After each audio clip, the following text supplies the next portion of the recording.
Electrical supervisors and wireman association 30ാം സംസ്ഥാന പ്രതിനിധി സമ്മേളനവും കുടുംബ സമ്മേളനവും വടകരയിൽ വെച്ച് നടന്നു.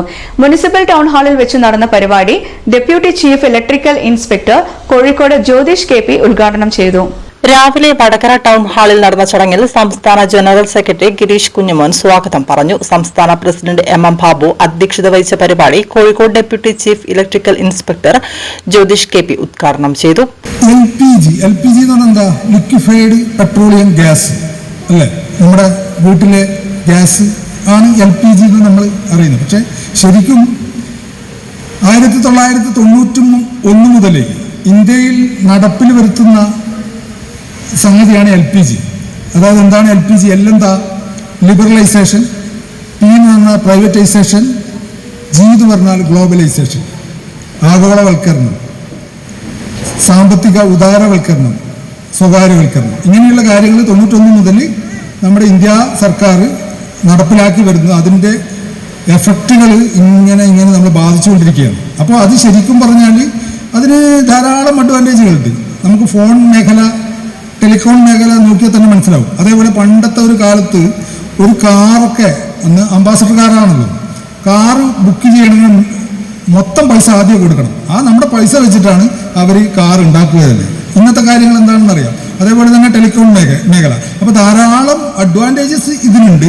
എന്നിരിക്കലും അത് ഒന്ന് നമ്മൾ ജനറലി പറയുകയാണെങ്കിൽ മുതലാളിത്ത സൗഹൃദമായ ഒരു സംവിധാനമാണ് LPG എന്ന് പറയുമ്പോൾ. എപ്പോഴും തൊഴിലാളി സൗഹൃദത്തിലേക്ക് അത് വരുന്നില്ല. അതായത് അതിൻ്റെ ഏറ്റവും വലിയ പ്രശ്നം എന്ന് പറഞ്ഞാൽ തൊഴിലാളികൾക്ക് ബാർഗൈനിങ് പവർ നഷ്ടപ്പെടുകയായിരുന്നു. നിങ്ങളിപ്പോൾ ഒരു പോയിന്റിന് പൈസ പറഞ്ഞാൽ വേറൊരാൾ ഒരു പോയിന്റിന് ആ പൈസക്ക് എടുക്കാൻ തയ്യാറാണ്. അതൊക്കെ ഈ നയങ്ങളുടെ ഭാഗമായിട്ട് വരുന്നതാണ്. പ്രത്യേകിച്ചും കേന്ദ്ര സർക്കാർ വൺ നാഷൻ വൺ ലൈസൻസ് ആ ലെവലിലേക്ക് പോകാൻ വേണ്ടി പോവുകയാണ്. അതായത് നമ്മളിപ്പോഴത്തെ നിലവിലെ നിയമപ്രകാരം കേരളത്തിലുള്ള ലൈസൻസിംഗ് ബോർഡ് നൽകിയ ലൈസൻസ് വെച്ച് മാത്രമേ നമുക്ക് ഇവിടെ വർക്ക് ചെയ്യാൻ വേണ്ടി പറ്റുള്ളൂ. കോൺട്രാക്ടർ ആയാലും എന്തു തന്നെയായാലും ഏറ്റെടുത്ത് വർക്ക് ചെയ്യാൻ വേണ്ടി പറ്റുള്ളൂ. പക്ഷേ ഇനി അതൊക്കെ മാറാൻ വേണ്ടി പോവുകയാണ്. അതൊക്കെ ഒരു കണക്കിന് നോക്കിയാൽ നല്ലതാണ്. പക്ഷേ സുരക്ഷ കോംപ്രമൈസ് ചെയ്യാത്ത രീതിയിൽ അത് നല്ല രീതിയിൽ നടപ്പാക്കുന്നതിന് നിങ്ങൾ കൃത്യമായിട്ട് ഇടപെടണം എന്ന് മാത്രമാണ് എനിക്ക് നിങ്ങളോട് പൊതുവായുള്ള കാര്യങ്ങളിലേക്ക് പറയാനുള്ളത്. മറ്റു നമുക്ക് സാങ്കേതികപരമായിട്ട് വരുമ്പോൾ 1888 ആ സമയങ്ങളിലൊക്കെ വൈദ്യുതി ഉപയോഗിക്കുന്നത് വീട്ടിലെ ലൈറ്റിങ്ങിനും അതേപോലെ ചെറിയ ചെറിയ ഇൻഡസ്ട്രീസിനും വേണ്ടി മാത്രമായിരുന്നു. ആ കാലത്ത് തന്നെ വൈദ്യുത നിയമങ്ങൾ ഉണ്ടായിട്ടുണ്ട്. അതിനുശേഷം 910 ദ ഇന്ത്യൻ ഇലക്ട്രിസിറ്റി ആക്ട് എന്ന് പറഞ്ഞ ഒരു ആക്ട് നിലവിൽ വരുന്നത്. അതിനനുസൃതമായിട്ടാണ് നമ്മൾ കാര്യങ്ങളൊക്കെ കൊണ്ടുപോകുന്നത്. അതിലേത് വിഷയങ്ങൾ എന്ന് പറയുമ്പോൾ വൈദ്യുതിയുടെ ഉൽപ്പാദനം, അതായത് ജനറേഷൻ, ട്രാൻസ്മിഷൻ, ഡിസ്ട്രിബ്യൂഷൻ, വിതരണം, അതേപോലെ യൂസ് ഓഫ് ഇലക്ട്രിസിറ്റി, വൈദ്യുതി ഉപയോഗിക്കുന്നു. ഈ 4 വിഷയങ്ങളിലായിരുന്നു 1910 സംസ്ഥാന രക്ഷാധികാരി PK രാജൻ, സംസ്ഥാന ട്രഷറർ ഭരതൻ DK, സംസ്ഥാന ഓർഗനൈസിംഗ് സെക്രട്ടറി ഉണ്ണികൃഷ്ണൻ K, സംസ്ഥാന vice president KN Ratnakaran, Kozhikode ജില്ലാ പ്രസിഡന്റ് രാധാകൃഷ്ണൻ K എന്നിവർ സംസാരിച്ചു. അനധികൃത വയറിംഗിനെതിരെ സർക്കാരിന്റെ ഭാഗത്തു നിന്നും വേണ്ടത്ര ഇടപെടലുകൾ ഉണ്ടാകുന്നില്ല.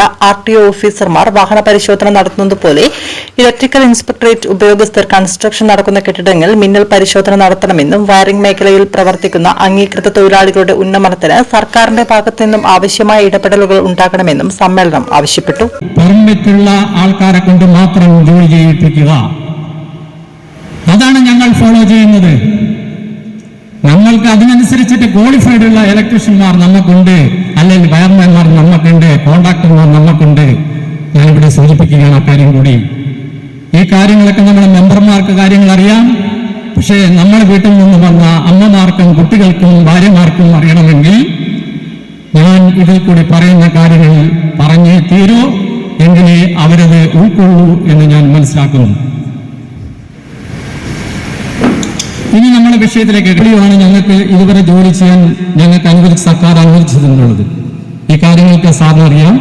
അതൊന്നും കൂടി ഞാൻ എല്ലാവരും കൂടി ഉൾപ്പെടുത്തുകയാണ്. ഞങ്ങൾ ഇത് 10 വർദ്ധിപ്പിക്കണമെന്നും പറഞ്ഞിട്ട്, അതുപോലെ ബിക്കാർക്ക് 25 50 വർദ്ധിപ്പിക്കണമെന്നും പറഞ്ഞ് ഞങ്ങൾ സർക്കാർ തലങ്ങളിൽ കയറി ഇറങ്ങി നടക്കാൻ തുടങ്ങിയിട്ട് ഇന്നേക്ക് 6 മാസത്തിന്റെ മുകളിലായിരിക്കുന്നു, അല്ലെങ്കിൽ അതൊരു കൊല്ലത്തിലേക്ക് എത്താൻ പോയിക്കൊണ്ടിരിക്കുന്നു. ഇതുവരെയും സർക്കാരിന്റെ ഭാഗത്തുനിന്ന് അനുകൂലമായ ഒരു നടപടി ഞങ്ങൾക്ക് കിട്ടിയിട്ടില്ല. പക്ഷേ ഒരു കാര്യം അടിവരയിട്ടുകൊണ്ട് പറയുന്നു, ഞങ്ങൾ ഈ വേദിയിൽ വെച്ച് ഞാൻ പറയാൻ ആഗ്രഹിക്കുകയാണ്. എല്ലാ ജില്ലകളിലും പോയിട്ട് നമ്മളെ പ്രാതിനിധ്യം നമ്മൾ വർദ്ധിപ്പിക്കുന്നുണ്ടെങ്കിൽ അത് കിട്ടുന്നവരെ അതിനുള്ള സമരസന്നാഹങ്ങളുമായിട്ട് നമ്മൾ മുന്നോട്ട് പോകും, നിവേദനങ്ങളുമായിട്ട് പോകും. മിനിസ്റ്ററുടെ അടുത്ത് ഞങ്ങൾ 2-3 പ്രാവശ്യം പോയിരുന്നു. ഇനിയും ഞങ്ങൾ പോകും. ഞങ്ങളെ ഈ തീർത്ഥയാത്ര മടിച്ച് തീർന്നിട്ടില്ല, ഇനിയും അത് തുടർന്നുകൊണ്ടേയിരിക്കും. കഴിഞ്ഞ 2 മാസം മുമ്പ് നമ്മൾ ഇൻസ്പെക്ടറേറ്റിൽ പോയി തിരുവനന്തപുരം, അവിടെ നിവേദനം കൊടുത്തു. സെക്രട്ടറിക്കും ലൈസൻസ് ബോർഡ് സെക്രട്ടറിക്കും നിവേദനം കൊടുത്തു, മിനിസ്റ്റർക്ക് കൊടുത്തു. പുതിയ നിയമങ്ങൾ നടപ്പിലാക്കിക്കൊണ്ടിരിക്കുന്ന സംരക്ഷണ പദ്ധതി, ഇപ്പോൾ ഒരു ലൈസൻസ് പുതുക്കണമെങ്കിൽ അക്ഷയ കേന്ദ്രങ്ങളിൽ കൂടി പോകണം. ഒരു അക്ഷയ കേന്ദ്രങ്ങളിലും മര്യാദക്ക് അത് അറിയാൻ കഴിയുന്നില്ല. ഒരു ജില്ലയിൽ നിർലോഭമായ ചില അക്ഷയ കേന്ദ്രങ്ങളിൽ മാത്രമേ നമ്മളെ ലൈസൻസ് റിന്യൂവൽ ചെയ്യാൻ സാധിക്കൂ, അല്ലെങ്കിൽ പുതുക്കാൻ സാധിക്കൂ. അവർക്ക് തന്നെ അത് അറിയാം. 1-2 അക്ഷയ കേന്ദ്രങ്ങൾക്ക് അറിയൂ. അതിന്റെ ബുദ്ധിമുട്ട് മനസ്സിലാക്കി ഞങ്ങൾ നിവേദനത്തിൽ കൂടി ലൈസൻസ് ബോർഡ് സെക്രട്ടറിക്കും മിനിസ്റ്റർക്കും ഇലക്ട്രിക്കൽ ഇൻസ്പെക്ടറും നിവേദനം കൊടുത്തതിന്റെ ഫലമായിട്ട് കഴിഞ്ഞ മാസം അതിന്റെ ഓർഡർ വന്നിരിക്കുന്നു. ഞങ്ങൾ പറഞ്ഞതൊരു കാര്യമാണ്, അതാത് ജില്ലാ കേന്ദ്രങ്ങളിലെ ഇലക്ട്രിക്കൽ ഇൻസ്പെക്ടറേറ്റിന് അതിന്റെ പൂർണ്ണ അധികാരം, അതിന്റെ ഉത്തരവാദിത്തം കൊടുക്കുക എന്ന് തന്നെയായിരുന്നു. പക്ഷെ എന്തായാലും ഇപ്പം സാറിനെ വേദിയിലിരുത്തിക്കൊണ്ട് പറയുകയാണ്, ഇപ്പോൾ അതിന്റെ ക്ലാസുകളും അതിന്റെ കാര്യങ്ങളുമായിട്ട് ഇപ്പോൾ സർക്കാർ മുന്നോട്ട് പോയിക്കൊണ്ടിരിക്കുന്നു. ഇതാദ്യമായിട്ട് കൊടുത്തത് നമ്മളെ സംഘടന തന്നെയാണ്. ഈ സംഘടന 1993 ആദ്യമായി നിലവിൽ വന്നത്. സംഘടനയുടെ 1ാമത്തെ സംസ്ഥാന സമ്മേളനം 95 അപ്പോൾ നമ്മുടെ മുമ്പിൽ ഒരുപാട് പ്രശ്നങ്ങൾ അന്നുണ്ടായിരുന്നു. വയർമാൻമാർ ഇലക്ട്രിക്കൽ ഓഫീസിൽ പോയി കഴിഞ്ഞാൽ പ്രത്യേകിച്ചും അവഗണന മാത്രമേ ഉണ്ടായിരുന്നുള്ളൂ. ആ സമയത്ത് നമ്മൾ ഏതായാലും ഇത് നടക്കില്ല, നമ്മൾ ഒറ്റക്കെട്ടാണ് എന്നുള്ള ഒരു മുദ്രാവാക്യവുമായി കുറച്ചു പേർ വടകര ആസ്ഥാനമാക്കി ആരംഭിച്ചതാണ് ESNWA എന്ന ഈ മഹാപ്രസ്ഥാനം. 30 വർഷം നമ്മുടെ ഊർജ്ജസ്വലരായ കുറെ ആൾക്കാരുടെ പരിശ്രമത്തിന്റെ ഫലമായി ഇന്ന് നാം 30ാം വർഷം ആഘോഷിക്കുകയാണ്. അപ്പോൾ നമ്മുടെ സംഘടനയ്ക്ക് ഒരുപാട് കാര്യങ്ങൾ സർക്കാരിൽ നിന്ന് കിട്ടിയിട്ടുണ്ട്. ആദ്യം നമ്മൾ സമരങ്ങളിലൂടെ നേടിയെടുത്തത് നമുക്ക് ക്ഷേമനിധി നമുക്ക് ഉണ്ടാക്കാൻ കഴിയും. അതിനുശേഷം ഒരു വയറിൽ ചെയ്യണമെങ്കിൽ